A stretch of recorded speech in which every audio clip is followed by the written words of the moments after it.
Alright, guys, it's time for the grand finals of Maestros of the game. herO in the bottom left side of the map, just cutting through his opponents like a knife through hot butter. Two of the best players in the world he has destroyed to make it here to this grand finals. And he's going to be chrono boosting nice and early after pylon scouting on Verdant Temple to start the day. Serral in the top right for Basilisk. This is a map which is a really fun map. Your bases are very spread out.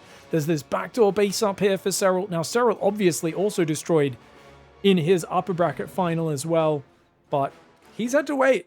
He played that series. He's had to wait a little bit. herO's just been stomping back to back in his matches. Obviously, he had a break as well. So I think they started with herO in the lower bracket round of 4. Then they did the Serral match, and then herO just played that previous match where he did manage to come out on top again. So both sides have dropped barely any maps between them in the live playoffs portion here. herO's going to start by forcing Serral to take an incredibly awkward third base, and I would not be surprised if herO, who's being super annoying with his probe, also chronos 2 adepts across this map, just to put Serral on notice from the start. Make him react and see if Serral can handle your chaos. I expect Zealot timings. I expect 4 oracles. I expect herO to do some Zealot Archon, to get in your face with Blink Stalker. I don't know the last time I saw Serral die to a Blink Stalker timing. It is a good build. I think on the right map, could catch him off.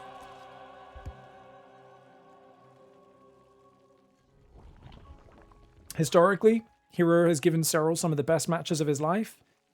Unfortunately, Serral is so good at just surviving, and herO is a world-class thrower of advantages. His high-risk, high-reward style, where he doesn't ever play safe, never hedges his bets, never takes insurance in his games. He always just goes for the win in what is the flashiest way possible. It means that Serral often just outlasts herO in these longer series. And keep in mind, this is the best of 7. herO wins this. All it does is knock Serral to the lower bracket, and then he has to win another best of 3 against Serral. So Serral only needs to win 4 games to win this. herO needs to win 6, which is making it even harder. But even in a regular best of 7, my analysis would be the same, as Serral can just hang in there, and eventually herO's usually going to throw the game away. He's going to get a bit excited, try to force a win condition against the most patient Zerg in the world, and that's not always the right way to do it, is it? A little puddle on the ground there, I think is what these are. Little puddles around this map. Interesting. Dep does come forward. Did he chrono his second one? The answer is nay. These 2 Zerglings will be walking in. So Dep here already has 1 kill. He's going to try and control the space between the bases. Already 1 probe going down behind this. Great start for Serral. If he gets a second one, that is absolutely huge. And I think he will, honestly, unless this Adept can barely pop out and save it. Ooh, okay, only 1 probe. Good micro fear. Could have been a lot worse there. But that cost Serral very little. Serral's got Ling Speed and a few more Zerglings coming out. He's going to try and build a Spore Crawler. Ooh, he blocks his own Evo Chamber with the Zergling. Nice drone snipe, and somewhat necessary, I feel, after losing a probe at home. The Urubu is there. Urubu, who are you? Urubu, curse on you. If anyone kills the Urubu, guys, they do usually lose the game. Both of these guys being respectful. No Clem's in the game. Clem loves killing the critters. He's a bit of a psychopath. Terran players, am I right? Hate animals. Always bringing that curse upon their heads. I like the way he's heavily transferred. Notice he's undersaturated in the main. That's because he doesn't want workers transferring now with the oracles and the adepts between the rallies. That being said, Serral does need a few more lings and queens to get out here and secure this expansion. This base is very vulnerable. Revelation goes down. Oh, he's going to clear a creep tumor with it as well. Nice. Not a bad revelation.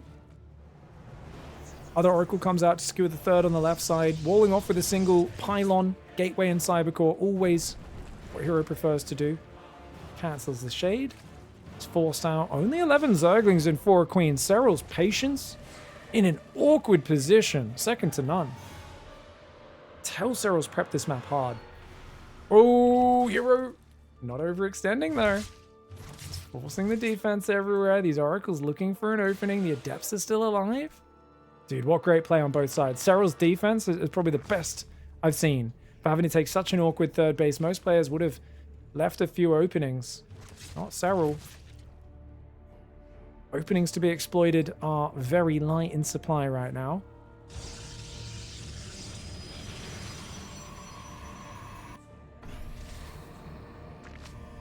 Overlord on the high ground is going to go in for the scout. It's going to see a Twilight and a Forge coming up, I believe. Or actually, they're already up on the natural. Saw the Forge, didn't see the Twilight. Serral's vision's pretty good, but he's still got a lot of area to cover, right? This area here is fog. You never know where these oracles are going to come from. And a queen on its own, incredibly vulnerable. If he committed on that queen, could have got the kill. We're playing a little bit safer. Doesn't want to be throwing away advantages, not here. She's going 3 Oracle. He's got +1 on the way. He's going to be going Zealot Storm, or Zealot Archon, I should say. Gets 4 drones on the rally, and patience pays off here for herO. Not throwing any Oracles away. One of them now takes a fair bit of damage. He grabs another 2 or 3. Ooh, not bad, not bad. 7 drones. Yes, his Oracles have taken some damage. That's not too big of a deal when you're on your side of the map. It's only when you're on the enemy side of the map where that could really hurt. Oh, and he leaves an Oracle behind for a stasis trap, but Serral, as always, paying attention, does minimize the damage. Evo Chamber Infestation Pit on the way. It looks like Serral just wants to play to Hive and Lurkers. Could be a Charge Archon timing that gets in there just before the Lurkers are available. That would be a potential killer against a guy who's not really got any core army on the map for now. He's building Zerglings rather than Roaches, even though Roach Speed and +1 are on the way. That's very dangerous. Storm? Okay, Storm immediately. Wow, okay. Didn't expect herO to play this conservatively against Serral, but it's not a bad idea.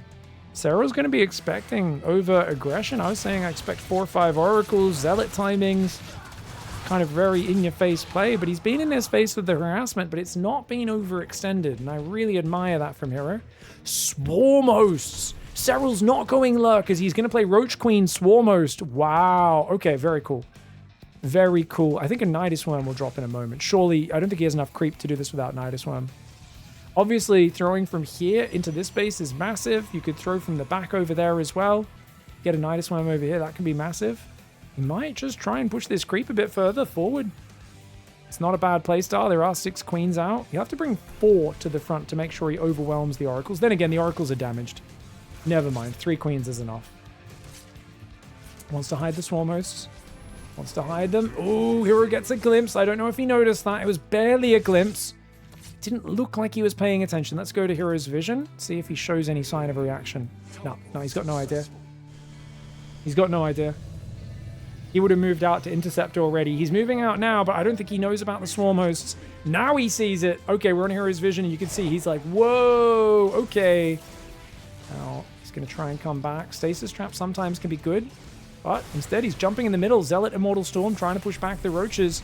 That's going to be a dead Nexus, I believe. The Locust not targeting the Nexus, though, because Serral's busy microing his Roaches in the middle of the map. He wants to get the High Templar. Does eat some Storms. The Lings trying to get the High Templar. Is he able to get any of them? Not quite. Storms do scare him back for now. Zealot's on the right side on Serral's 4th base. He's got Queens and Swarm Hosts on the front. Did he replace his creep? Well, a little bit of it, but not all of it.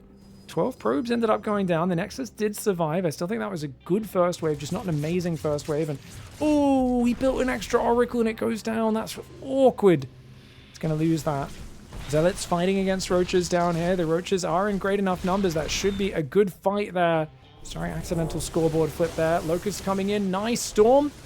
With the Oracles and the Archon and the Zealot, he cleans up the next wave. Complete shutdown on the next wave. Great play. But Roaches come in. They grab one Archon. They grab one Immortal. High value target sniping. And oh, counter Storm drop. Who even thinks to do that? Most Protoss players are purely focused on controlling their side of the map in this scenario. Not herO. Goes for a Storm drop. Gets 7 drones. Very well played. Trying to move forward. He wants to defend this next wave. You got to be careful about the Roaches, the Ravagers, and the Locusts all engaging at one. There's no creep here, which is the scariest part. The Queen's off creep so far. He's now dropping creep, which will allow these Queens to transfuse the Roaches, but he's got to avoid these Storms. These Storms last for a very long time. Locust trying to come in. Here comes the Roach Ravager. Is he just going to commit? No, he goes past. I think that's the right call with the Locust. herO wants him to throw the Locust here. Then herO can disengage and get back. But if you go for the heart of his economy, that's where the real damage could happen. He gets in the mineral line. Hold position would be great, because then he's going to kill the probes as well. And indeed, he gets really big damage. But Zealot counter on the right side. Going to potentially kill his 4th base if Serral doesn't watch out.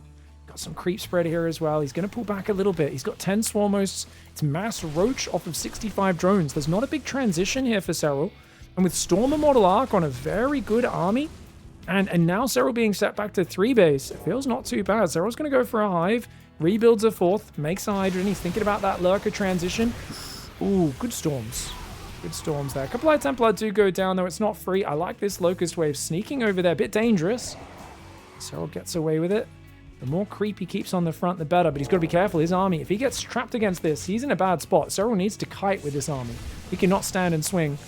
And that third base will be going down. That's unfortunate. herO did such a good job of protecting, but oh my gosh, Serral with an uncharacteristic misclick. Not even a misclick, he just forgot. He sent his Locusts to rotate, his Swarmos to rotate, moves them through the enemy army. A disastrous move for Serral. He still might be able to hold this attack and win the game, though. The Biles are lovely. He does eat a bit of a Psy Storm there. The Archons getting very damaged. Serral needs more room to micro. He can't lose his Ravages. He's got 20 Roaches about to pop out, but a lot of his Biles are missing the mark right now.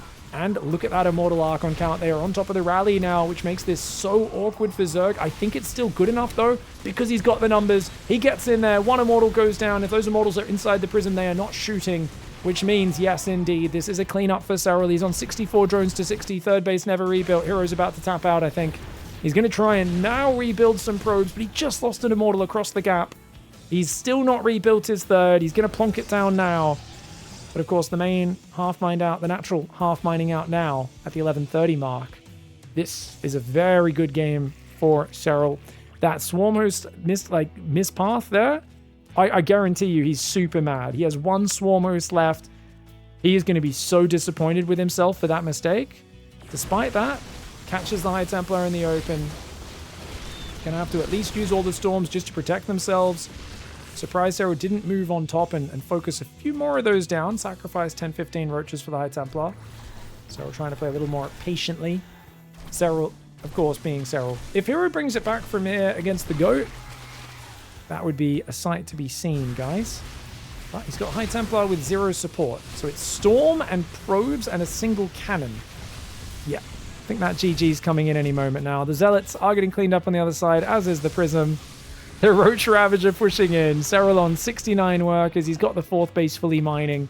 His Hive is now up as well, keep in mind. Oh no, he actually cancelled his Hive. Never mind. Cancelled his Hive and his Hydra Den when he was getting pushed. He realized he needed every single dollar in Roach Ravager to make sure he survived.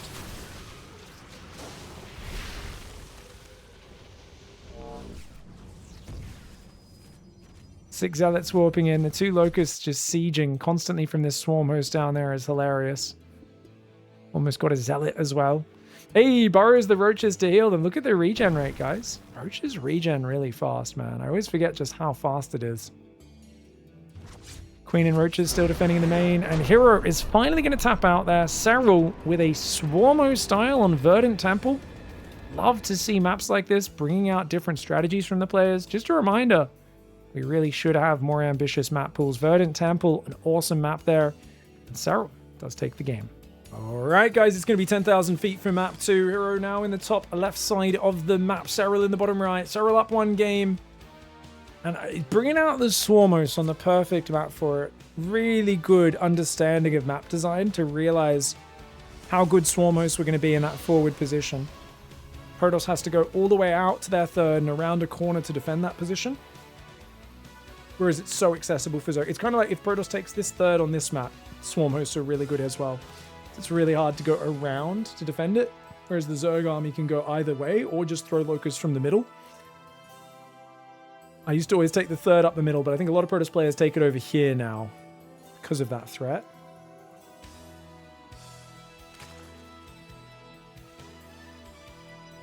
Now, this is a no scout build again, is it? It looks like, yeah, no scout. herO being a greedy boy. He's been mixing those in all the matchups today. Hatch gas pool for Serral. Solid, standard. Now, normally you go for a Nexus on 20 and then a Cybercore on 20. So you'll see that he's not got any more probes queued up, only the one. Nexus goes down, mines 5 minerals because he doesn't quite have the 150 for the Cybercore just yet. So we might as well grab 5 minerals while he's waiting. And that Cybercore goes down. Oh, wake up. herO, what are we looking at? Cybercore a couple seconds late. Must have been fiddling with his workers in his main, trying to double them up or something. And then he goes for that 21-second gas, 22-second pylon, which he'll chuck down here in a moment. Beautiful. Well timed. Perfect build. Now, of course, herO likes to pull off minerals onto gas early with these gas first builds. He actually mines more gas than you really need, though he can use it in the future. But you can see he's going to be able to instantly drop a Stargate upon his Cybercore finishing, whereas normally you have to wait a little bit, especially if you want to go Adept. Sometimes he likes to go Stalker first off this opening, even though most players prefer to go Adept Stalker, because he can basically get the Stalker out, deny the Overlord. He sometimes can run forward and snipe your Overlord on your side of the map, and then quickly run the Stalker home. Use the Oracle to spot the pillar and kill this Overlord as well. It's a bit of a reach, but occasionally you'll see a top Protoss player try this. Trying it against Serral is kind of the reach of all reaches. But he's going to do it. Oh, yeah. He's gonna see. He's like, all right, I see this Overlord on the left. He should go directly for it. Yeah. Serral only built 2 Zerglings. He gets the Overlord, that's huge.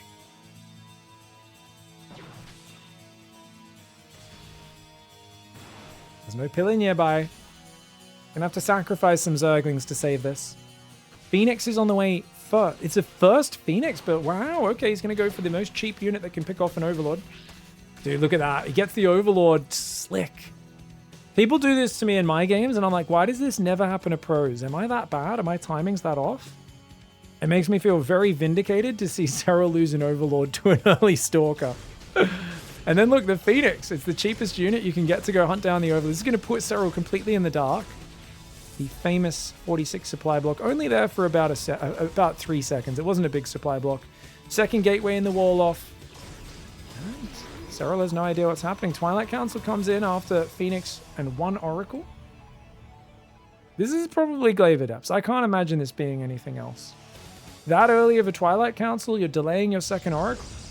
Now, usually it's very easy to tell these builds because you're like, oh, you only built 1 Oracle. But because he's already denied your scouting with the Phoenix, you have less vision than normal. It's hard to realize what's going on. And look at that. The Phoenix comes in first, picks up one of these queens so that there's less anti-air firepower. Oracle grabs 3 drones, 4 drones. Oh, what a nice first move. The Phoenix enabling that Oracle to get damage. He doesn't even build a second Oracle, by the way. Just straight Glaive Adepts. Resonating Glaives, 4 gateways. It's going to send 2 Adepts forward. Try to keep the pressure up a little bit dynamically. Just make it hard for Serral to get fully established. Serral's rushing his lair. Very quick lair considering the spot he's in. He's up in workers. Serral just has very little map vision, and that's what's worrying. These Adepts coming in. There's a Phoenix in the middle of the map. These Adepts are going out to hunt that Zergling as well. Yeah, he's really hunting Serral's map vision right now. This is brilliant play. He's not fighting to do damage. He's fighting to deny vision. Serral just keeps having to send new Zerglings across the map to see what's going on. He's going for a Baneling Nest. This is a Hydra Bane build. Baneling Nest is excellent for defending Resonating Glaives, but you need to realize it's coming and actually morph those Banelings. Fake Stalker Warpins. Fake Stalker Warpins and a Fake Gas. And the moment the Zergling's dead, he warps in more Adepts, brings out the Adepts he's been hiding in his base. Oh, Serral needs to build more Zerglings, but he has no idea. If these Adepts go out the left side, this could be a disaster. And I think they are going to go out the left side. The Zergling's going to come in. He's going to say, oh, you've moved out.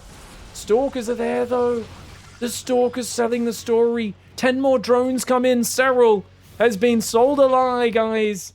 And there are 12 Adepts that are about to come across this map and ruin his day. If he had any idea he could make Banelings and be fine, he has no idea. Serral stumbles into the Adepts, and his Lings are in completely the wrong position to make Banelings. This is a disaster. The Finnish player trying to do an emergency wall off. This wall is not very effective. He does not get up in time. The Glaive Adepts coming in. They attack 45% faster than the normal Adept. They do significant amount of damage, even to those Queens, even those non-light units. And they are going to take out a ton of drones and Lings. You can already see the drones being pulled here. I think they were pulled preemptively to run away from the shade. But that means there's 2 bases not mining right now. The Adepts are doing insane damage. Blink's on the way, more probes behind it. It's not an all-in. It's a heavy pressure build, guys. And yet it is doing crazy damage. There are 3 bases not mining right now. Finally, the main gets back to mining. But look at that. He recalled the Adepts out of the natural. The 3rd base is not mining. Finally, Serral trying to fix the mining on his natural. And these Adepts are going to shade away as well, making it really hard to deal with this. The Oracle can chase you down. Now he's got Stalkers on the front as well. herO is a Psycho. Who attacks on creep right now? herO does. He knows he's got Serral on the ropes. He doesn't want to give him room to recover. He doesn't really want to force a fight now. He just wants to make Serral uncomfortable, keep him making Ling Bane, stop him from macroing, and if there's an opportunity, maybe, just maybe, he will force the fight. Some Banelings detonated there to take out the first Stasis Trap. Oracle is going to go down if he's not careful, as well the Phoenix. herO should save those units, but him and his nature to F2 are hard to resist. He shades in a huge mistake there for herO, throws his units away. herO's vibing right now. He's excited. He's having fun. But he did just throw his Adepts away for very low value, and that's exactly what Serral needed to stabilize. Serral now gets out some Hydras, gets the movement speed upgrade, and heaves a sigh of relief, because if those Adepts were still on the front, it'd be a much more dangerous situation. herO's going to do the Zaun build. He's going to go Fleet Beacon into 4th Nexus. So you might be wondering, what is the Zaun build? It's where you rush a Mothership because it wrecks Hydras. It's so good against Hydra Ling Bane. The cloaking field, its tankiness, its ability to shoot down 4 Hydras and masses of Zerglings at a time. It's really good for defending a Hydra Ling Bane attack, but really get there in time. The Stalker's getting overwhelmed. herO maybe got too excited on the map, and now he is paying a big price for it. Serral coming across here. herO has a massive 10-worker advantage, but his army is getting kind of smashed through. He's got to restabilize, calm down, and get back on top of things. Lings are going to go to the right side. Serral does not have melee, but he could surround and click that Nexus. Hydra's getting jumped on though. Oh, Serral went too deep. He will at least focus down one Stalker to get some value there. And he kills the 4th Nexus. No cancel. Messy and scrappy and sloppy game on both sides. Those Hydras overcommitted. Losing them was tragic for Serral, but losing the 4th Nexus is a disaster for the Protoss player as well. He needs 400 minerals. He's got to start that Mothership. He starts the Nexus, but where is the Mothership? There we go. 400 minerals, 400 gas. And she takes a minute and a half to build. A Chrono Boost will knock 10 seconds off her. So every Chrono is going to knock 10 seconds off her build time. Probably ends up building her in just over a minute. 2 or 3 Chronos. Hey guys, has anyone ever watched StarCraft 2 in grayscale? I have this in black and white mode right now. What? Why? Mirror matchups are going to be a nightmare. You're going to be like, whose units are whose?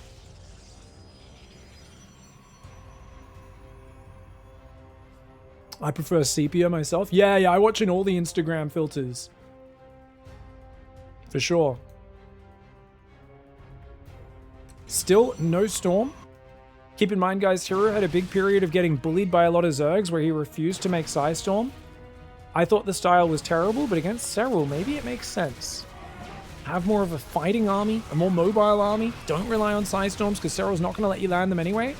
Against the Shins and Rogues of this world, I think it was a huge misstep and it lost him a lot of series. But here, he's going straight Mothership Tempest, the right idea against Serral. Well, Serral's fighting his heart out. Only 71 workers, but the Hydras keep getting good trades. He's got +1 range. Both of those Hydra utility upgrades, the movement speed and the range, are in as well. He's also got +1 melee coming in. Serral's not got much of a follow-up, though. It feels like he's a bit too contained. Like, if half of his army was roaming this left side, half of his army was roaming the right, it'd be different. But he's kind of forced into, like, a defensive front-on position, and morphing heavy Baneling against Stalker Tempest Mothership just doesn't feel like it's the play. It feels like he needs Aspire and Corruptors as soon as possible. Here comes the Cloaking Field. He doesn't have detection, so he's got to pull away. He's got an Overseer coming forward. Here comes the Time Warp, though.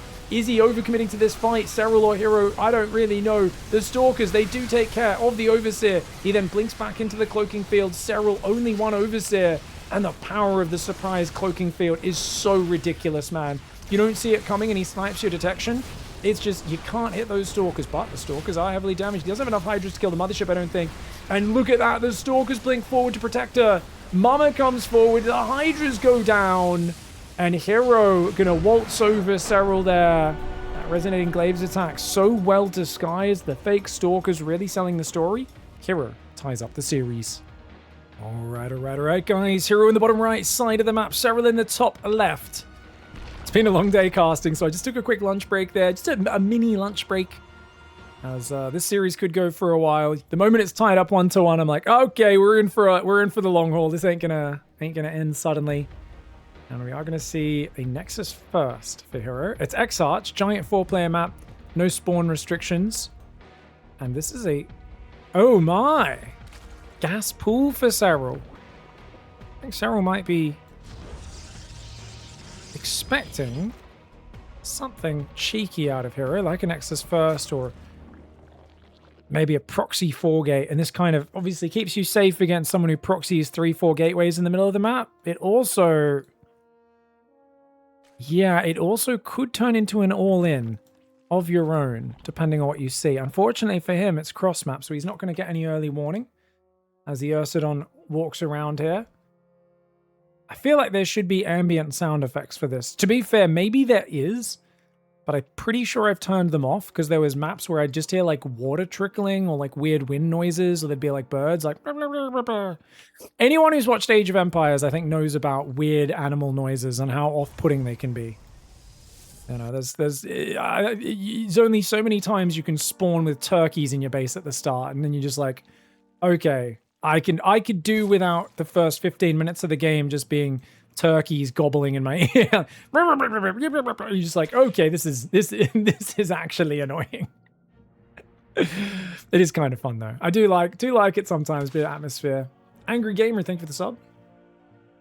Has Pig not seen this? I do know the result, full disclosure, but I have not seen any of the games, and I'm very glad to have no idea what the map order is, what the strategies are. And I try to cast out of my mind any results that I've been spoiled on anyway. I'm very good at basically sectioning off part of my brains. It's part of something that, you know, I think it's a very good trait. A lot of men, we've been taught from a young age to shut down our feelings and lock them away. And if something bothers you, don't think about it. And I apply that well in my StarCraft commentary because, oh my gosh. Well, let's stop making jokes about being good at shutting my brain down. Guys, Serral's all in. He's going to mine open the back door. He's like, you see, you're going to wall off the front. Little does he know, there is no frontal wall off. He thinks herO's relying on a frontal wall off. It's herO. He didn't even wall off his base because he's a drunk psychopath. Serral is going to trade minerals for gas here, guys. The way you do this is you got to shift click. You got to shift click the guy to mine minerals, hop into the gas, which deletes the minerals from your hands, go back, mine minerals, that deletes the gas, and so on and so forth. But he gets spotted. Oh, herO checks for it. herO checks for it. Serral's not going to do it, but it doesn't matter because he can just run in the front. herO, you absolute gronk, doesn't even wall off his base on a 4-player map. The mad lad goes for the greediest build he can. Zerglings not getting the best fight on those 2 adepts up north, but they do surround one of the adepts down here. The other adepts are going to shade away. The probes all get isolated. Good damage. But herO will be able to hold on the ramp. That's pretty impactful. The battery will get depowered, though. Still a massive Lings coming across this map. 18 more in production. Is this going to be able to take down herO? It's an all-in. The Lings are here. Battery has been depowered, but there's an Oracle about to pop, and that shuts this down. The moment the Oracle's out, I'd say this is pretty much over with energy recharge on that bad boy. Lings trying to split from both sides. Serral sees the Oracle. He agrees. He knows there's a very low chance there, and he does tap out. Now, I'd love to see Serral stay in a game like that. It's a cute all-in idea, but funnily enough, the Nexus First actually played out really well against this. The thing that happens with Nexus First is if you get hit really early, it's worse. But if you don't get hit immediately at the start, this is a way better build. You might be wondering, well, why? Think about it, guys. If he did a normal 1-gate expand, he'd only have 1 gate. He started the second gate at 1:40. Because that helps cover you against being greedy, number one. And then, like, I don't think this was a reaction, was it? Let's check. No, he built the second gate before seeing what was happening. And then he comes in, sees that you've mined 100 gas, and he's like, oh, okay.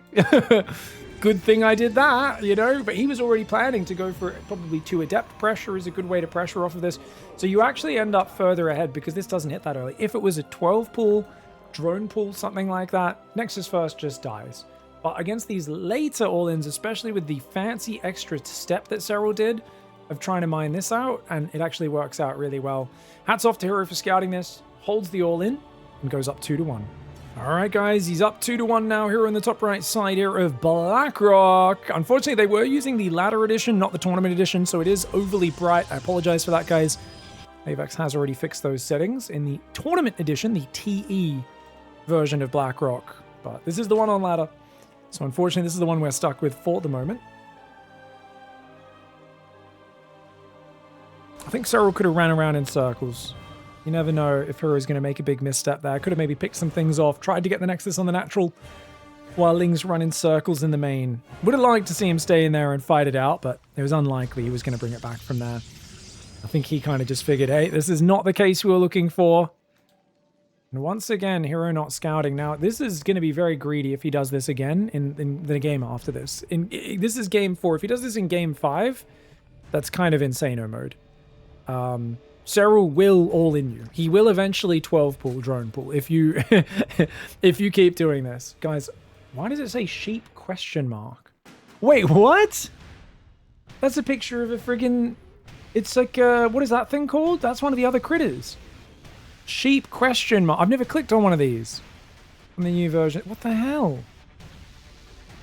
It looks like a ram. No, but look at the picture down here. It's one of the alien critters. It's one of the StarCraft specific alien critters on this little display in the bottom right. That's bizarre. I forget what that guy's called.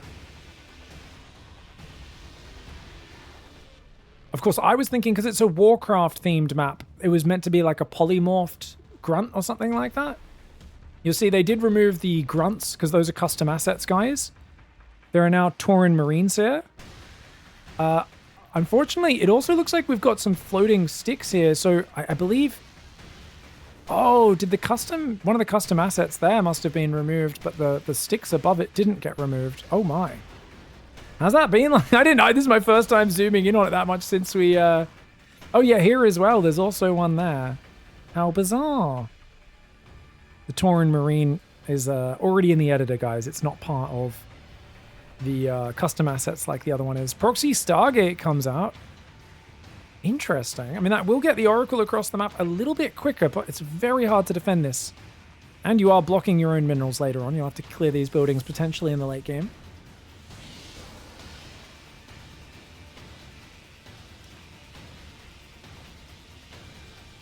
Of course, you got watchtowers here as well, guys. Orc watchtowers hanging around the map. Will be an Oracle very early. Serral's gone Ling speed. Only 2 Zerglings so far. Very efficient build on both sides as that first Oracle gets chrono boosted.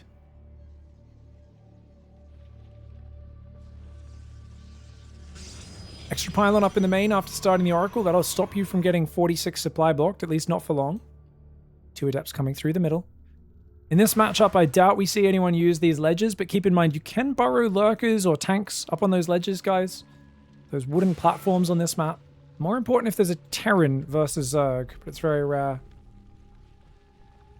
Adepts shading in behind. They're going to take out 1 drone. Can they take out 2? Yes, they can. Ling's getting a pretty decent wraparound, and the Adepts will get 1 more drone before Serral cleans it up. But the Oracle, ooh, flies in, and the Spore Crawler so early. Serral all over this opening. That Spore timing was so safe. herO thought, oh, my Oracle's going to be like 5-10 seconds earlier. Your Spore won't be ready. Serral, very early timing on that, and he is totally fine. Zergling hangs out here. There's a little sight blocker on this base. I do like this kind of weirdly angled sight blocker. It used to be a full cage. It looks like Avex removed one side of it eventually. Sight blockers all over this map that create some really weird areas. You got to be very careful with how you engage.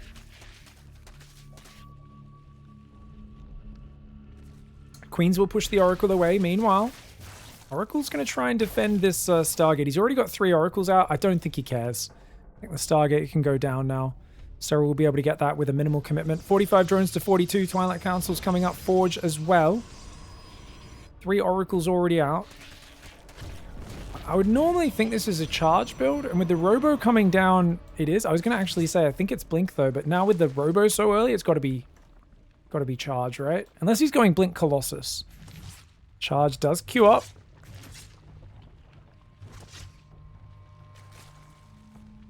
It's a point of proxy Stargate.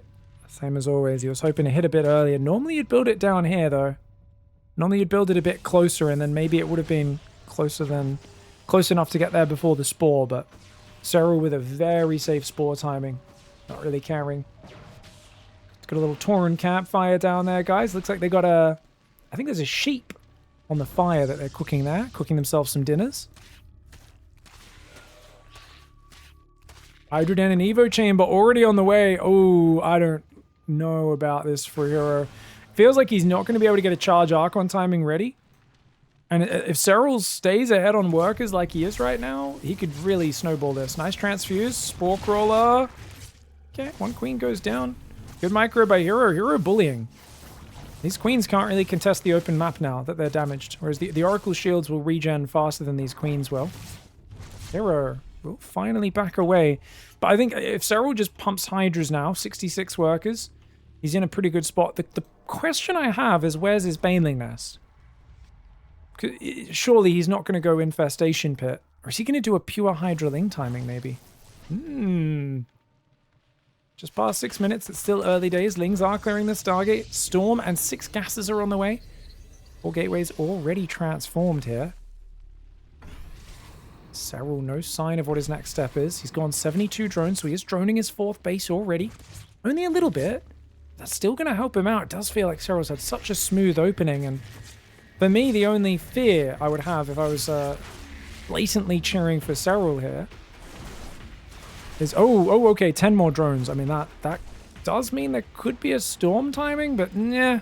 Even then, it's as long as he has Banelings, he'll crush any storm timing.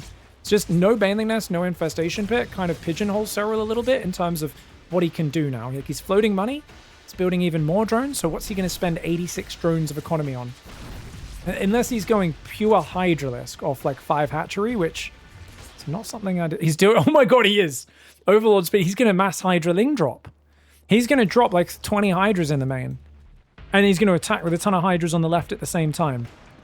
Wow! Okay, Serral, calm down, buddy. That is crazy. This is going to be a mass Hydralisk build. Wow. Okay, this is very cool. Very cool. Now, he's lost 2 Oracles, so that is very expensive. There's a Zealot drop down the left side. Lots of Storm Energy gathering.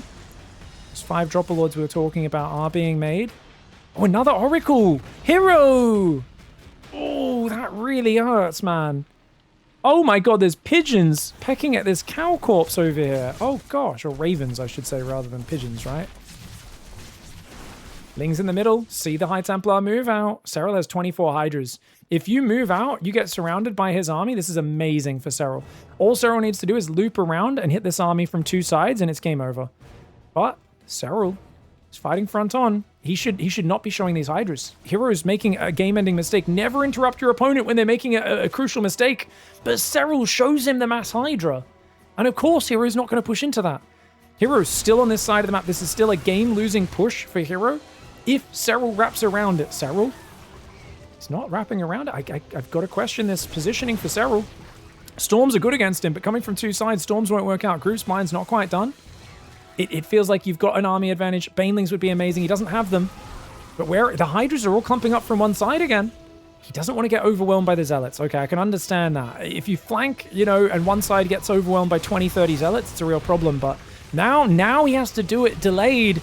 There's so many Storms. 7 drones going down. The 4th base in trouble. He's got to clean this army up. Hydras are going to intercept his Immortal Rally. But that means they're not coming in from behind this army the way they should be. There we go. Now he comes in from behind, but is enough Hydras to deal with the Zealots. The Storm's so good at zoning. herO, if he can get out of here with that 4th base snipe, this is going to be amazing. Serral had so much money, but he's lost his 4th base. All the Storms are being cleaned up. The Hydras eat way more Storm damage than they should, and herO, with a 3-base Storm timing, just overwhelms the lack of Banelings. This has been a real problem for Serral in the past. It's the same way Classic got him last year. Remember, Classic beat Serral multiple times last year. It was Storm timing attacks, something Europeans almost never do. You don't get a lot of practice against that on the European ladder because Storm is normally not the best offensive spell. But if you completely skip on Banelings, it's much more powerful for the Protoss. Even slow Banelings would have helped him out massively to help clear the Zealots, force the Storms out early, and just allow you so much more maneuverability with that Hydraling Bane army. But with just pure Hydra, Serral does get taken out just before he was about to move across the map and start mass dropping the Protoss.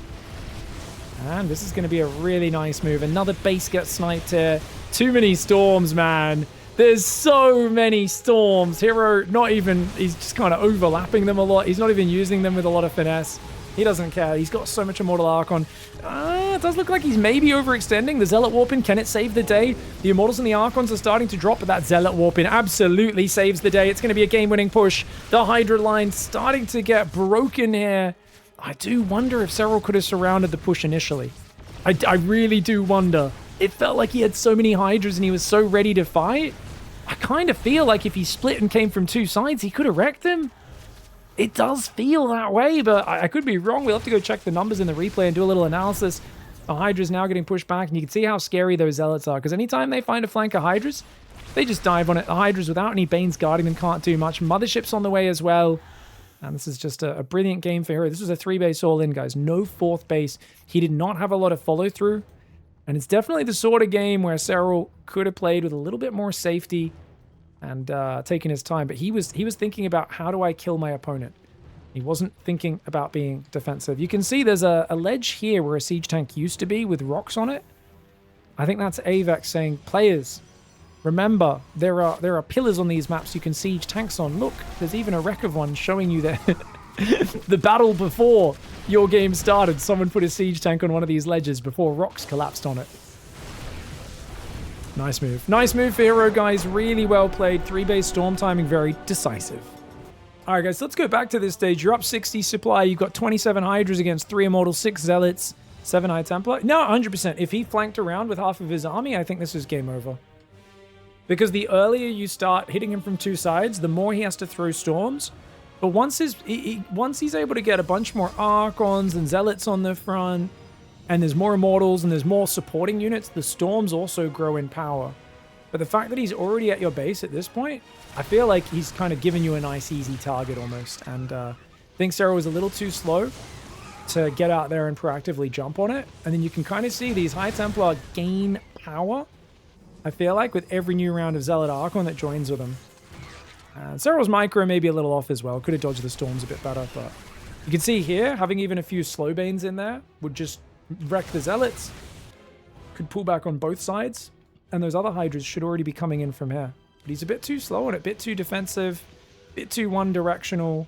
Felt like Serral was just kind of shot. It's like he expected to be the guy who was going first and being aggressive, because he saw, oh, 6 gases. 6 gases normally means macro. Protoss will be taking a 4th base, and then I'm mass dropping him and attacking him from all sides, and I swarm over him. But nope. herO just did a very high-tech timing push with mass storm, and it worked really well. Great game, and that's a 3-1 advantage. All right, guys, he's one game away from that ladder reset, or that bracket reset, I should say. Ladder reset. Well, it's a big ladder. Taking down Serral 4-1 would be a massive victory for herO. Serral feeling the heat now, feeling the pressure, and I mean, looking at that post game afterwards, 100%. He could have surrounded that army with Hydras, and I think it's probably a pretty decisive win, but gave herO a bit too much respect. herO gets away with murder, as he so often does. And now here, game 5, Serral has to go take his 3rd base because his natural is blocked. So it's going to be a 17 hatchery on the 3rd base. Of course, it's very sweaty there, guys. Keep in mind, very sweaty in Paris. Big heat wave while this is being played. And it's that sauna practice, I think, does favor Serral in that regard. We'll see how well herO can hold up. It does get hotter generally in the summer in Korea than it does in Finland. We have some pretty big extremes on both sides in terms of cold and heat in Seoul. Alright, so we've got hatch gas pool, probes just baiting you to attack him. I mean, just attack him. It's so crazy not to. Letting him live rent-free in the middle of your mineral line without even sending a single drone to attack him is crazy. I would have killed this probe 3 times by now. But Serral's like, I refuse to take the bait. He's trying to bait me. I don't want to waste efficiency. And I'm like, mate, he's inside your mineral line pretending to be one of your drones. Like, just, you got to stand on business sometimes, guys. You can't just let herO do this to you, man. The number of times I've killed herO's probe, guys, when I've played him in weekly tournaments is hilarious. I like almost always get to kill his probe. It's actually quite funny. He's used to playing these top pros who are too afraid to lose 10 minerals. Me? Dude, I'll spend 100 minerals killing your probe. I don't care. How dare you? Look at this. Someone walks in my base, picks up a $2 coin off my coffee table, and then walks out of my apartment. I'm chasing them down. I'm tackling them, man. I'm getting that $2 back. How dare you?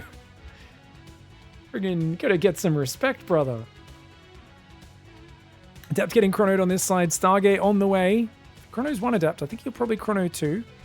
Serral finds the probe. He goes for the pylon block, trying to be annoying, but 4 Zerglings, there's no point committing here. Once you know there's 4 Zerglings, you know you're not going to be able to significantly block the hatchery. herO just hanging around because he's trying to be a nuisance, but he won't be able to. Second Adept did not get chronoed, so only the single Adept chronoed. Tipping the baker, as Petite Drogo would call it. The single chronoed Adept. He's going to go up into the main base. Oh, thank you so much, Villierath. I appreciate the biddies. Used to watching on YouTube. Thanks for tuning in. You can watch this live on YouTube as well, actually, on our main channel. But, yeah. We'll be up on Pigcasts later. Hello, YouTube viewers. Hope you're having a great day.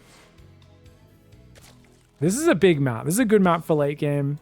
Serral's pretty damn good at late game. These edge bases are really hard to defend. Wonder if Serral goes mutas or something. He might just turtle up to late game now, after getting surprised in the last one. I think he easily could have played the same build. Just having a Baneley Nest, even without Bane speed, changes everything. Or moving those Hydras out and getting this around. It's such a good macro opening for Serral in the last game. These Adepts shading in, they find 2 drones. Ooh, gets a 3rd. Oh, yes he will.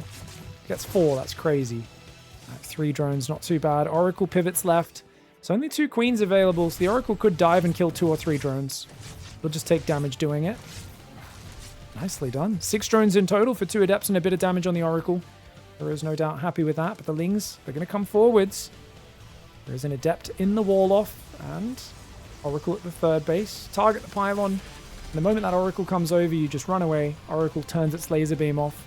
Serral is distracted, otherwise he would have noticed and gone straight back in. You can see the Adepts warping in. So total of 6 drones, but that Oracle deep in the red. Is there a Spore on the natural? Not yet. Serral feels like there's not much immediate follow-up threat, so he's skipping on the Spores. Only 1 Spore in the main. Playing a Polish Gambit here. The Polish Gambit, guys, is where you skip Spore Crawlers and hope that the extra minerals you get from building more drones, not sacrificing drones to build spores, outpaces the amount of extra damage you take from not building the requisite anti-air. You know what? He's delayed him well enough. I think he got some good value. Now the spores are up. He's still got 3 queens in the one base that doesn't have a Spore Crawler. Ah, the queen does stray too far from the spore. Bit of a mistake there for Serral. But he's got a lair on the way. Roach Warren is up. And his Overlord scouting. Sees a few of these Stalkers warping in. I believe we're going to see charge yet again, though. Twilight Council hasn't actually done anything yet. Overlord goes down above the natural. And this tells us that I think herO thinks he started an upgrade on that Twilight. Oh, God. Please don't chuck a Zest and realize as your attack's moving in that you forgot charge. We've all done that before. I believe herO lost the final game of a finals in a weekly cup about a month ago doing just that PVT. Should have been crushing an attack from Beyond. Realized he didn't have charge. Went to ambush Beyond's tank push with 12 slow zealots. Let's just say it was an interesting battle. Slow zealots and slow zerglings. Kind of like non-stim marines up there with units that are not worth anything past the very beginning of the game. Zerglings running in, still no charge or blink. He's not realized. Of course, he's only really making High Templar and a few Stalkers for now, so you could argue it's not even important. The only worry is that he doesn't notice, and if he doesn't notice, then he won't correct it. Even though adding it now, after getting all your Storm and everything, is fine. Just got to realize at some point. But I think he's going to warp in his first round of Zealots in about a minute. Start moving them somewhere at some point after that. And you'll suddenly see herO jump back to his Twilight and start up the charge upgrade.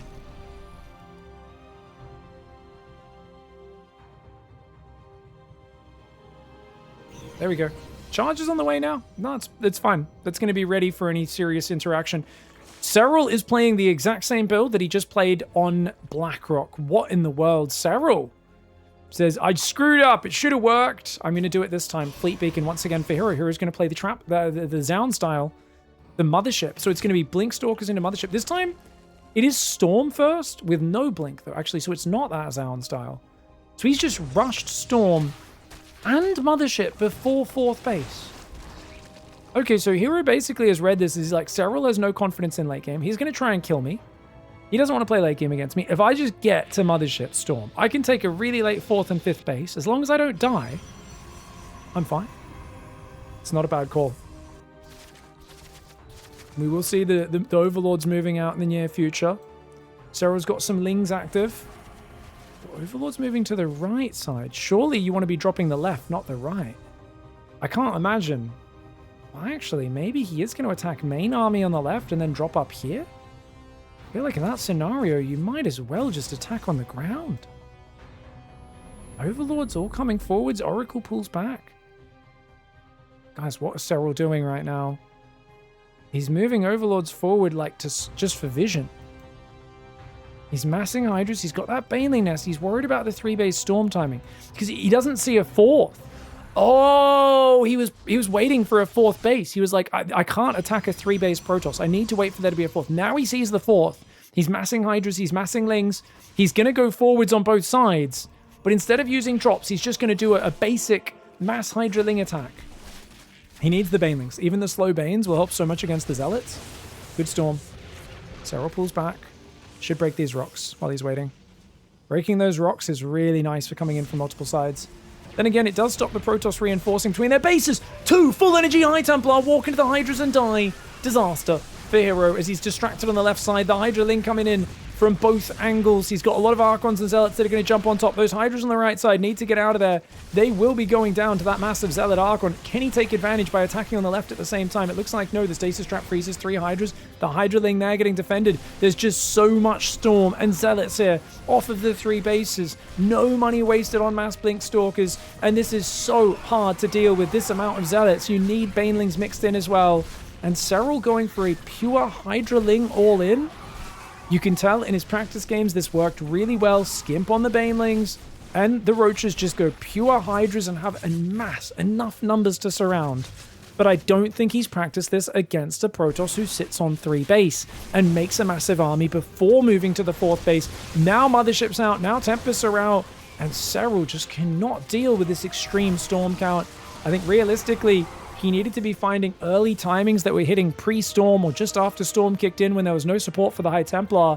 I get to see everything, and I get to see the weakness of herO's build, and that really is the only weakness. It's either go to late game and take the economy advantage 5 base versus 3 base, or hit him when he does not have the support for those High Templar. And Serral did not find either of these. He was going for a late mid-game timing, which gave him all the time in the world to mass size Storm. And even now, get to the Mothership and the Tempest. A brilliant play for herO. And he is going to take the first series 4-1. Alright guys, and this is where there is a bit of context needed. For those who don't know, this is the live shot here of the actual game on the main stream. And herO did not know that he had to play another best of 3. Alors, il faut le faire vite, il faut expliquer très rapidement. C'est reset. Hein. Ah, j'espère que herO il a conscience. Hein. Il faut lui dire. Non, l'horreur. Bracket reset, herO, bracket reset. Non, herO, oh my god. Oh l'horreur.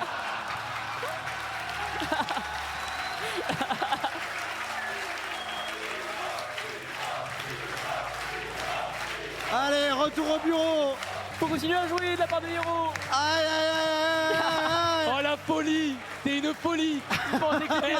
Perds pas l'énergie, herO, s'il te plaît. Perds pas le flow. Poor herO, man. He was so embarrassed. He thought he'd won the whole thing. And, I mean, he just 4-1'd Serral. Yeah! And you can see he's like, oh man, I can't believe I forgot there was a bracket reset. Or maybe he didn't know from the start, or he just forgot. You could feel his embarrassment. It was super tangible. And of course, then they have to veto again quickly and get into another best of 3. All right, guys, and with that painful mistake there, herO in the top left side on Eternity's Edge has to play against Serral. He's just won 4-1 against Serral. He's beaten Maru 4-1. He's beaten Classic 4-0. He's on the tear of a lifetime. But now he's got to win 2 more games. He's got to win 6 games against Serral. And Serral only needs to win 2 games to beat him. So like I said, Serral here, you know, to beat him, herO's got to win 6 maps. And if you think about it, Serral could have won 0 maps in the first set. If he wins 2 here, If he goes 2-1 in this best of 3, he will be winning. And that obviously strikes people as quite unfair. It is one of those things where it's very difficult to overcome. And obviously, I mean, people could argue this is why you don't lose earlier in the tournament in the upper bracket. You already got a bonus life. And I do think it's actually very fair. I think it's completely fair, the system here. It's not that it's unfair. It's that it feels impossible in the moment to overcome that sort of disadvantage in the finals. So it makes the finals feel a little bit preordained, like it's almost impossible. And like, it's amazing now. And if herO does this in 2-0, that's great. The problem people have is they go, oh, what the hell? Like, no one's ever going to win. If you just look at the finals alone, you just tune in for that and nothing else, just the semis and the finals. And you didn't see herO get smacked around in an earlier series, which could have been against someone completely different to Serral. You know, you didn't see that. You're not thinking about that. You're just thinking about, what about the head-to-head? What about these two only? And if you look at certain things, oh, you know, it's what if it's you win 4, you win 1, you're up 5 wins, Serral's won 2. Serral could win with 2 wins against your 5 and win the whole tournament. And I get that feels unfair. But I think it is more hype to just have, if any advantage, you could just have the advantage of, well, herO had to play against extra people in the losers bracket, number 1. Serral gets more of a break, number 2. But otherwise, maybe you just give like a 1-0 lead in the best of 7, which also feels a bit weird to people. But I'm okay with either of those. I think they're just a bit more, it's easier to see that being overcome and a bit simpler for people to follow rather than the bracket reset format. But as it is, players have to stay focused. It's going to be an adept chronoed across this map. herO has not scouted. He's played nice and greedy. He did hide his probe on the map. It is just a Stargate at home.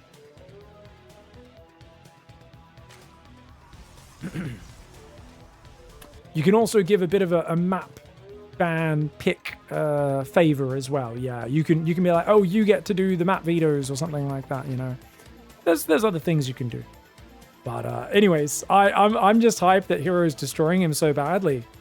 Serral trying to go for the kind of late mid-game mass overwhelms, and I think those are pretty good builds, but herO has been beelining towards Psystorm and having an immense amount of High Templar.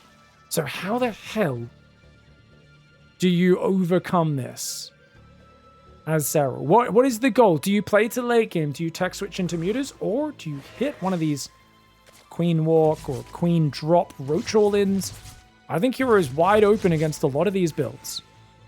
I think he's vulnerable to all of the above.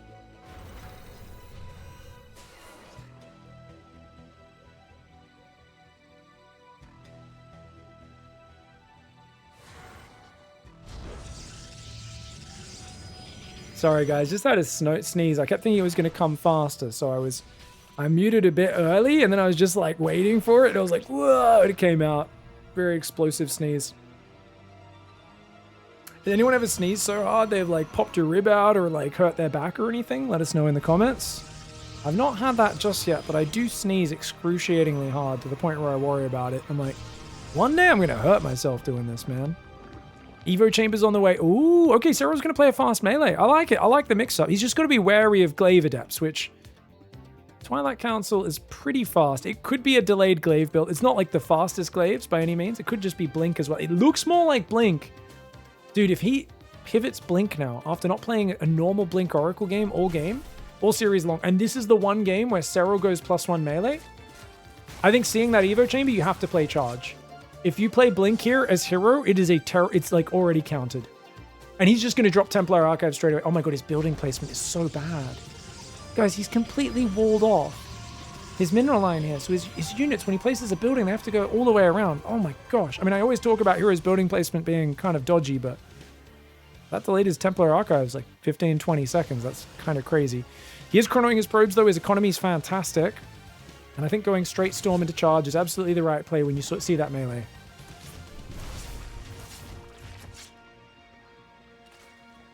Oracles find only one so far. Serral's on point, not leaving anything hanging out. No easy picks.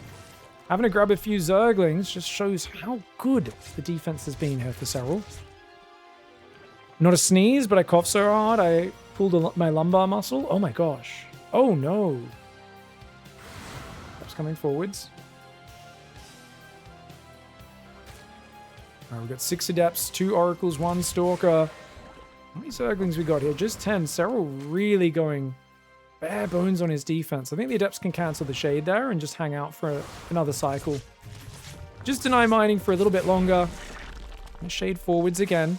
Serral's still only about 16 things. Okay, he's building 8 more now, but he's only doing this after going to 65 drones. Textbook economy build-up for Serral. Looks like he wants to play a pretty standard Hydra Bane game. Doesn't look like he wants to go late game. Now, Storm, I believe, is done. You can see the High Templar already gathering a good amount of energy. No, Storm is not done. It's not even started. herO has a lot of energy. He thinks he's made Storm. herO? Guys, he thinks Storm's already done. Or on the way, at least. herO, he's chronoing a Twilight Council. Charge already finished. herO, calm down. Take a deep breath. I know it's hard to beat Serral. Wait, now he's morphing Archons. What?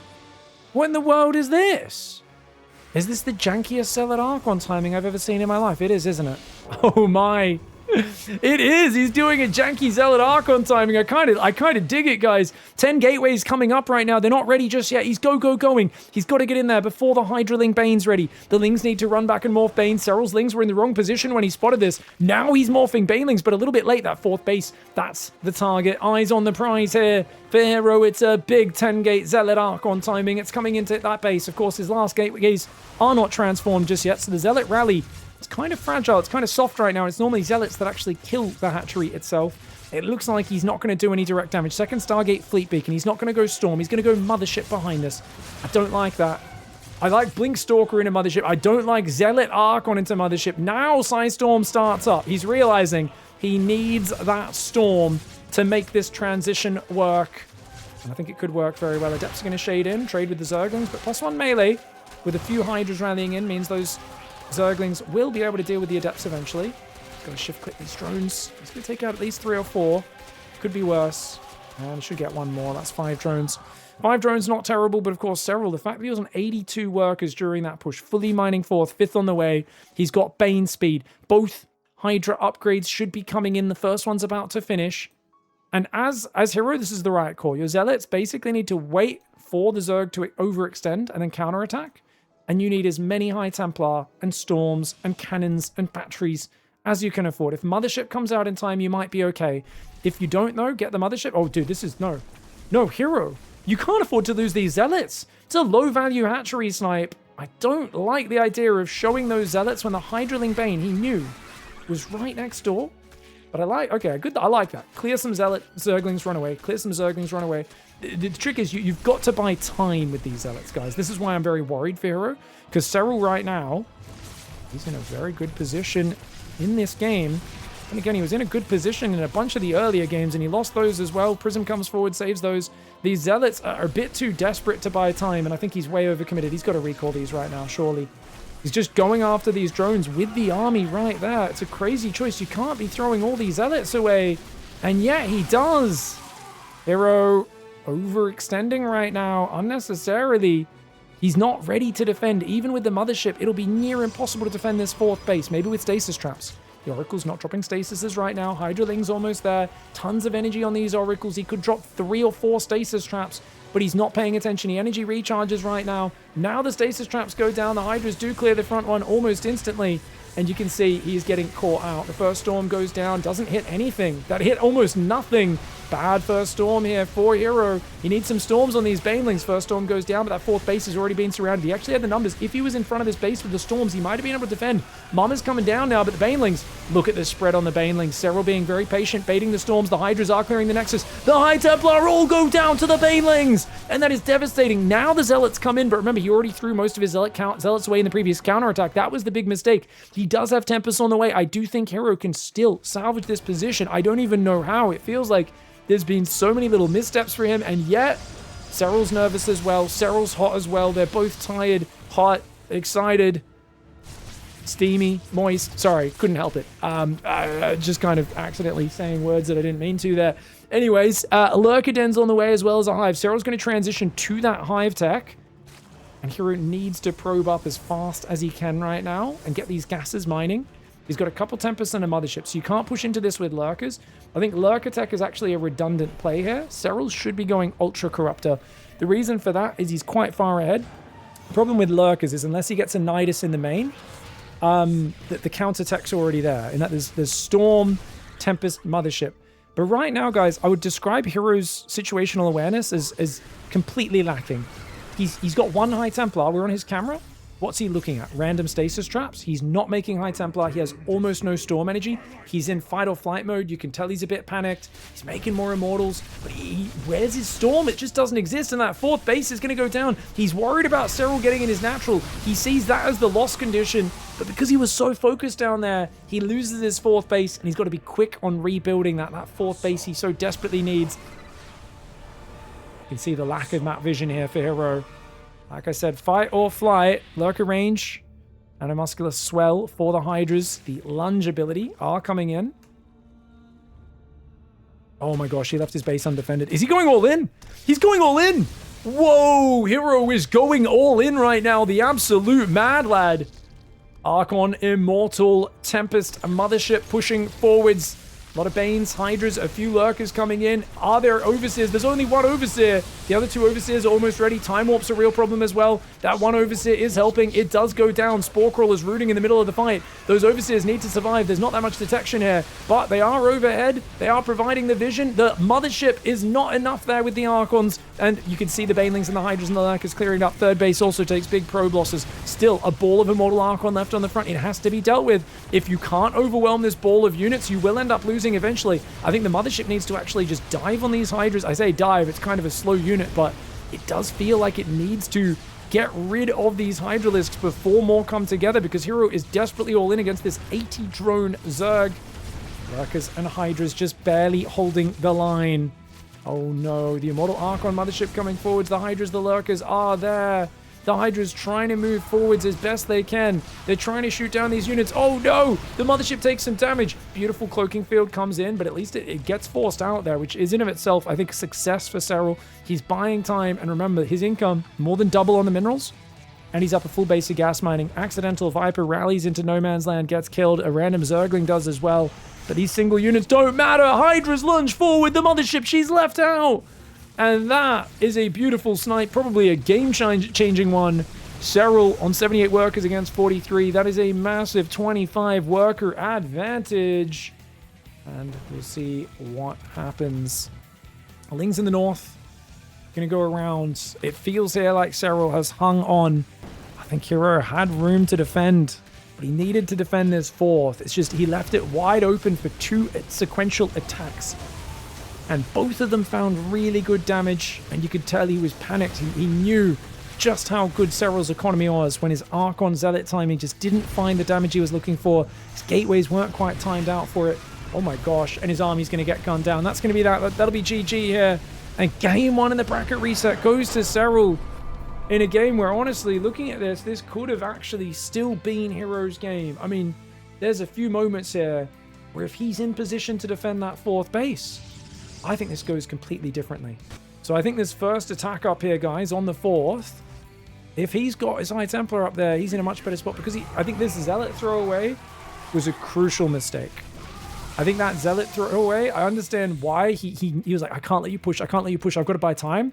But he just went in a little bit overextended. It's understandable why he did it. I'm not saying, oh, you idiot, you dum-dum. Totally understandable. He's got limited map vision. He doesn't know if the Hydra Bane's pushing or not. And he did throw those Zealots in a little bit willy-nilly.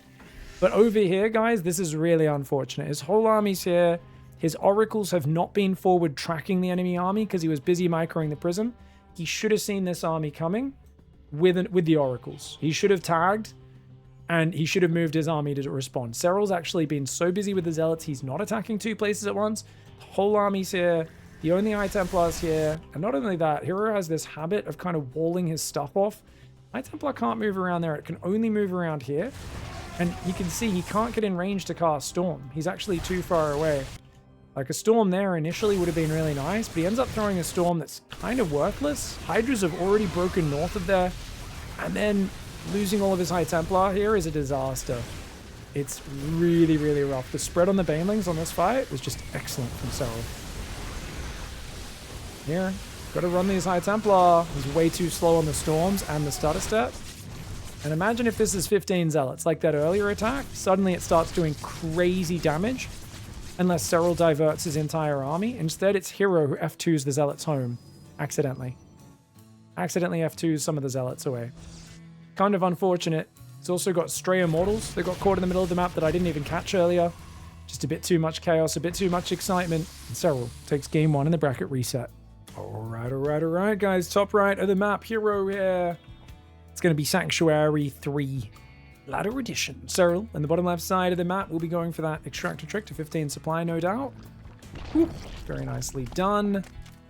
So this is going to be really interesting, guys, because now, suddenly, after leading so long, herO is down to his final life. He cannot drop this map. He has to win this map and the next to seal the deal.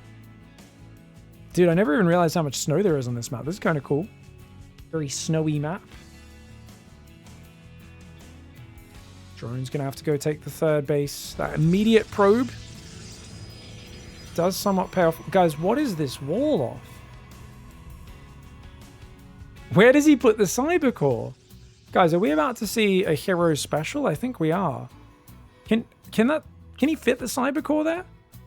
I feel like it should be in range. I don't know. Part of me feels like it won't be. And even if he does, that's a full wall off. Why would he want a full wall off? Does he? There used to be a worker-only path here. I don't think that exists on this map anymore. Even though there's this little marker which kind of indicates like it is. Interesting. We'll see what he does. herO is always a bit of a mad lad with his wall-offs. His wall-offs are infamous for being a bit of a mess, made up on the fly. Go for a Nexus into Cybercore behind it. Does he just build the Cybercore here? Surely not.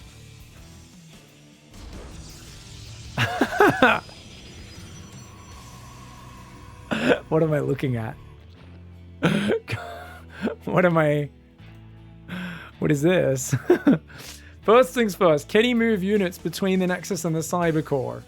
I think he can, but I don't think a Stalker can move through there. A Worker should be able to. And I get he'll build another pylon here, and then it's like an acceptable choke point, but even then his units are going to have to go around in such an awkward path. I don't know.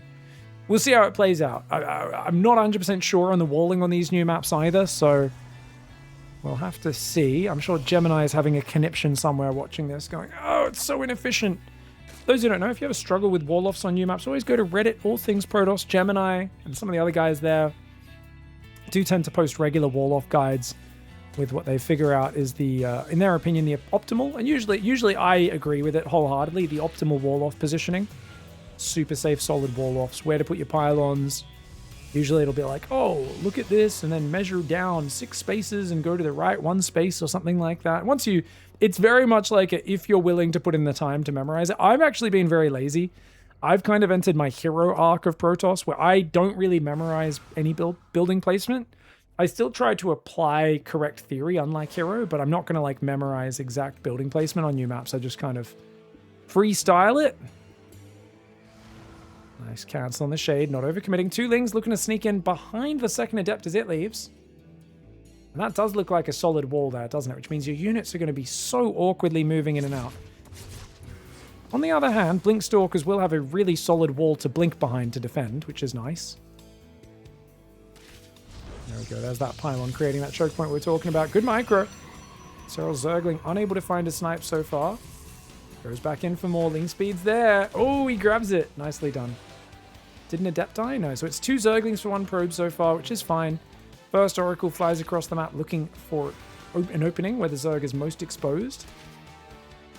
There's a pylon marker, isn't there? So here's the general rule is map makers aren't good Protoss players, no offense. So they always put the pylon marker usually in a pretty bad spot. It's not always it's never the worst. It's very rarely optimal. Oracle gets 2 drones and pulls away. I mean, there have been maps which have it in very optimal places, but on this map it's just tricky because your Nexus is so close to the wall-off. So doing a pylon in the wall-off I think actually makes a fair amount of sense on this map. It's just I wouldn't have placed it like this. I think having the pylon over and down to the right 1 space, leaving the choke point between the pylon and the edge might have actually been cleaner, which is normally what herO favors. Evo Chamber out at the third. Serral wants to go +1 melee again. He's decided to just go for this very fundamental, let's get melee up, let's shut down the Blink Stalkers in case they ever do come out, and then play Hydraling Bane as necessary. Ooh, Oracle goes down, gets itself a queen, but I still think that favors the queen, yeah? I kind of wish that Oracle stayed there and just denied these 2 mineral patches, because there was no other queen, and that queen would have had to go all the way around to deny it. But herO playing it safe. He's busy skirmishing with the Zerglings at the same time. Baneling Nest is on the way. +1 melee starts up as predicted. Lair should be coming in about 10-15 seconds. He's just waiting for 100 gases. Serral, of course, the Adept shade forwards, realizing with the Adepts being guarded by the Oracles, they can push out and force a lot more Zerglings from Serral. Just 1 Adept at the third with the pylon guarding. Stalker at the wall off as well, denying the scout. The Adepts are thinking about shading in. It'd be a bit of a crazy dive. Crazy dives and herO name a more iconic duo. 4 drones have gone down. Where the heck are the Oracles, guys? I have no idea. Looks like they've gone back to the third base and abandoned these Oracles. Was not expecting that. How many Adepts are actually left alive by the time he shades? The answer is 0. +1 melee Zerglings, pretty darn good. 4 Adepts for 4 drones. Not exactly a high value proposition as herO goes into Blink and +1. He's also pulled a worker off gas, and he forgot to shift click it back onto that gas. There we go. This is the reason why he's building a bunch more gateways. He has walled off both sides of his mineral line, which does really restrict your movement, but it also makes it harder for your opponent. If they get in your base with like roaches or a Nidus or something, it can be quite annoying for them. Ooh, look at that. Adepts are going to shade in. Unfortunately, herO not really microing them initially, but he's going to get another 4 or 5 drones, which is not bad. It's causing a big disruption. Drones being forced to fight there. Good Spore Trick. That barely got down. Can he get the last hit off? The answer is no. Another 5 drones go down. Another 2 Adepts arrive. herO leaning into the chaos. The problem is, these Adepts, there's so many he's losing. And oh, he's not watching. The slow Banelings. The waltz of the Banelings gets in. Luckily for herO, only 3 probes go down, but he does lose another 2 Adepts, I believe. No, he doesn't. It's these 2 Adepts. Gets a few creep tumors. Cancels his shade, no doubt, and does join these up with the Stalkers that are now here in the middle of the map. Blink and +1's almost here. The 2 Oracles are down south. These Stalkers got to be careful. They do not have Blink just yet. The Oracles are here. Stalkers caught in the open, of course. Serral did not know that Blink wasn't ready. Otherwise, he probably would have committed for those 2 Stalker kills. Stalker's incredibly valuable, hard to replace. 4 queens out on the front here. 6 queens in total. Lings wrapping around here. You can see they're going to go for the counter. Serral's got to defend these, though. He's going to have to spread some Lings forward through the stasis traps. Does think to do so, but only after a short delay, and he's already lost 2 queens on this base. There's no Spore. More Zerglings coming in from behind. He targets the stasis trap down. It's not able to land. He's splitting his Zerglings up. He's preempting the Blink. The Blink there to guard the stasis trap, but Serral spreads against the stasis trap and then goes immediately back in. Brilliant micro here for Serral, who manages to take out 7 Stalkers, which is immensely worth it. Don't get me wrong, hero's still done good damage. He's got a fleet beacon. He's going to go Stalkers into Mothership, that style we talked about earlier, against the Hydra Bane style.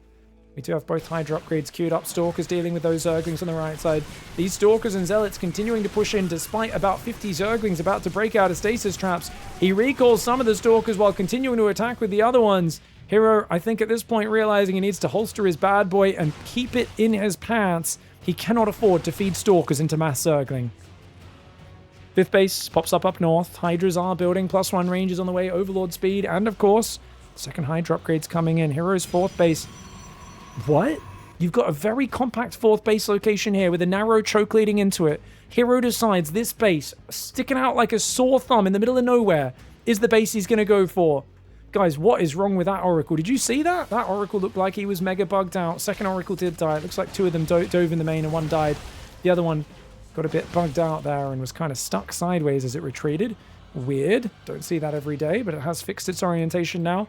This Nexus down here is utter nonsense. There's no other way to describe this other than, I hope you don't look here, because there's no way in hell I can defend this. And yet I'm going to build static defense at it anyway. herO, decisions are being made. They're questionable. Serral doesn't know about it, and that's the saving grace. Mothership's almost here. She's also a saving grace. No Psystorm. It's going to be Archons, Zealots, Blink Stalkers up front, and of course Mama with the Time Warps and the Cloaking Fields. Now, Mothership's been a big feature in this series. If Serral can realize and add an extra Overseer or 2 ahead of time, that would be amazing. Likewise, if you see herO target the Overseer, that could be a tell that Mothership's about to come out. Oracle's still down here. I do think herO needs to keep the Oracle tagging the army. He's going to build a carrier. He's making one Stargate carrier right now, guys. Just herO things. One Stargate carrier transition. I don't even know if that's the worst thing to do. Interceptors are very tanky. Stalkers take out the Overseer. He blinks down south to this nearly indefensible base. The mothership has to travel 5 miles to get here. The terrible base location biting him in the butt. herO, his Archon Stalker Zealot saying, where the heck is Mum? Where's Mum? She went to the store to get milk 6 weeks ago. What's going on? Finally she arrives, but this base in the middle of no man's land.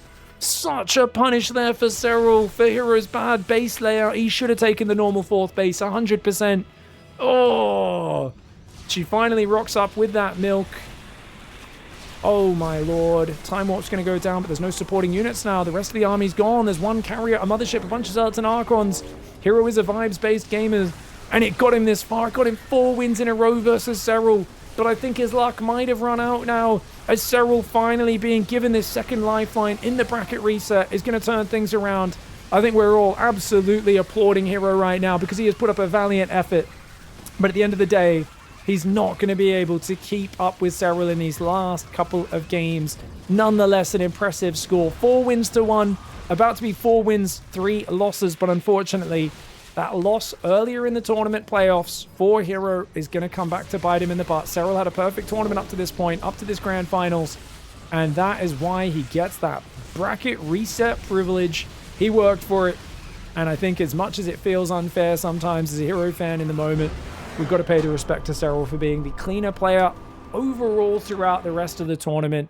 Even if in the head-to-head today, herO actually came out on top in the score. Really well played. GG's. Love to see Serral play a fantastic tournament like that. And I think hats off to both these guys and Maru and Classic.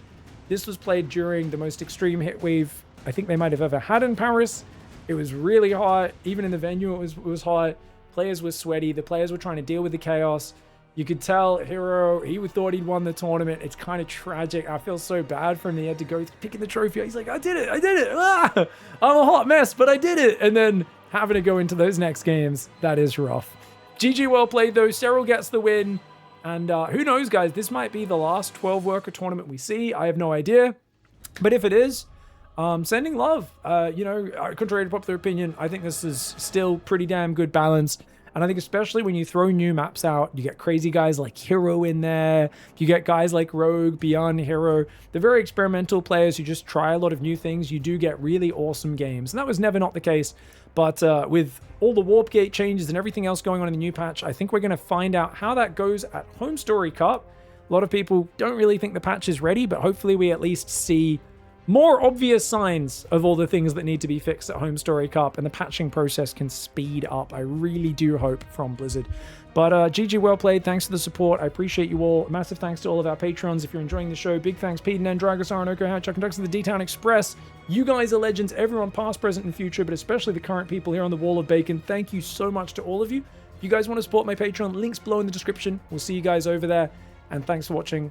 Big thanks, of course, lastly but not least, to Comeback TV for hosting such an awesome tournament and sending me the replays. See you guys next time. Goodbye and good night.